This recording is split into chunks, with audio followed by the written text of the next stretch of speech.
This is Osama bin Laden. He ordered the hijacking of airplanes, and later those planes crashed into some of America's most important buildings, like the Twin Towers. This event is known as the 9/11 attack. But the question is, how did Osama bin Laden actually carry out this attack? So let's understand the 9/11 attack with the help of a 3D animation-style explanation. Osama bin Laden studied business and economics in school and was always a top student.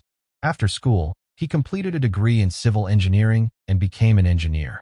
But later, some events changed his life completely, turning him into one of the world's most dangerous terrorists. Now, for many political and personal reasons, he was planning to attack the United States. His idea was to crash commercial airplanes into America. Being an engineer, Osama knew that if the planes were hijacked and redirected midair, the government wouldn't immediately send fighter jets to shoot them down.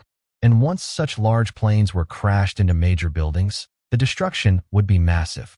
Each plane carried around 50,000 liters of jet fuel, which would ignite and cause enormous fires and devastation. Now the weapon was chosen, the airplane itself. Next, Osama had to prepare people for the mission. He selected 19 men from his network to carry out the plan. The remaining 11 men were told that their job was just to hijack the planes. They were assured that their lives would not be in danger. 5 months before the attack, fake documents were used to get U.S. visas for all of them. Once they entered the United States, Osama's local network provided them with guns and explosives. Then came the day, September 11, 2001. Osama's plan was to hijack 4 airplanes, with 5 terrorists on each plane, including one trained pilot. These flights were to take off from Boston Airport and Washington Airport. At 5:44 a.m., the men packed their bags and left in separate cars for the airports. They passed through airport security and boarded their respective planes. Now you might wonder, how did they manage to carry guns and explosives through security? To understand that, let's look at airport security today, in 2023. Nowadays, every passenger goes through full body scans, shoes, jackets, and pockets are checked, and all electronics are screened. But back in 2001, airport security was very relaxed. Flying on a plane was almost as easy as boarding a train. That's why not a single one of these 19 men was caught. Now all of them were inside the airports and ready. As I mentioned, their mission was to hijack 4 airplanes and crash them. The first was American Airlines Flight 11, hijacked by 5 terrorists. Boarding began at 7:40 a.m. 2 terrorists sat in business class and sent signals to the others. By 8 a.m., the plane took off. They waited for 15 minutes. If they had hijacked the plane right away, the pilot could have landed it back at the airport. After 15 minutes, they signaled each other, pulled out their weapons, and killed a passenger named Kevin in front of everyone. The passengers panicked, and the plane came under their control. They broke into the cockpit, injured the pilots, and took control. Now, one of them, Mohammed Atta, a trained pilot from Egypt, age 33, began flying the plane himself. When air traffic control called to check on the plane, he calmly replied, "Everything is fine," and the controllers believed him. Atta then turned the plane toward the World Trade Center, one of the most important buildings in the U.S., home to the stock market and thousands of workers. Destroying it would be a massive blow to America. At 8:47 a.m., Atta crashed the plane into the North Tower of the World Trade Center.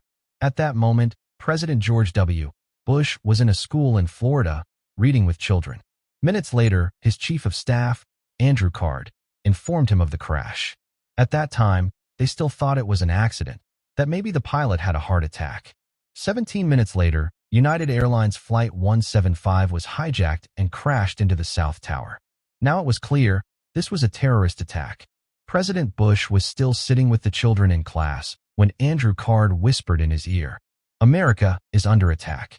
But Bush stayed calm, continued reading and smiling with the kids for another 7 minutes, posing for photos. While during those same 7 minutes, thousands of people were dying. Soon, 2 more planes were hijacked. American Airlines Flight 77 and United Airlines Flight 93. Flight 77, which was heading toward Los Angeles, was turned around and crashed into the Pentagon in Washington, D.C. at 9:57 a.m. 2 minutes later, the South Tower collapsed completely. The 4th plane, Flight 93, was also hijacked. U.S. intelligence believed it was heading toward either the White House or the Capitol building. But the passengers on Flight 93 didn't initially realize what was happening. The terrorists had quietly taken over by threatening the flight attendants with a bomb. Then some passengers used their phones and received messages from family members saying, "3 planes have already crashed. Yours might be next." The passengers now had 2 choices. Either sit quietly and die, or fight back. They chose to fight. They attacked the hijackers, beat them severely, and tried to take control of the plane. The plane eventually crashed in a field, saving countless lives on the ground, though everyone on board died heroically. By 10:24 a.m., the North Tower also collapsed. By then, nearly 3,000 people were dead, and more than 6,000 were seriously injured. The entire world now knew Osama bin Laden was behind the attacks. But soon, a video appeared in which Osama denied any involvement, saying, "I had nothing to do with it." 3 years later, however, Osama released another video, this time admitting that he had planned the attack himself.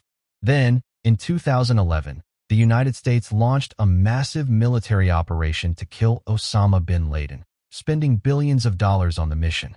U.S. Navy SEALs raided his compound, and finally, Osama bin Laden was killed.